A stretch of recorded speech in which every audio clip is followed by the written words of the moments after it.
Praise the lord. ఈరోజు దేవుని యొక్క వాక్యము సామెతలు 3వ అధ్యాయం 6వ వచనం. నీ ప్రవర్తన అంతటి యందు ఆయన అధికారమునకు ఒప్పుకొనుము, అప్పుడు ఆయన నీ త్రోవలను సరళము చేయను. In all the ways acknowledge him and he shall direct the paths.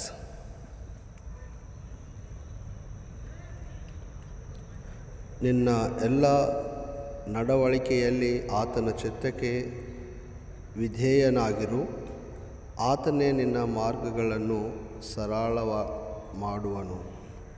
దేవుని సంగమ, మరి ఈరోజు ఆయన చిత్తానికి నువ్వు ఒప్పుకున్నప్పుడు ఆయన నీ మార్గములు సరళం చేస్తాడు. నువ్వు నడవలేనటువంటి పరిస్థితులు ఉన్నప్పుడు, ముందుకు వెళ్ళలేనటువంటి పరిస్థితులు ఉన్నప్పుడు ఆయన అధికారానికి ఒప్పుకో, ఆయన నిన్ను నడిపిస్తాడు. God bless you.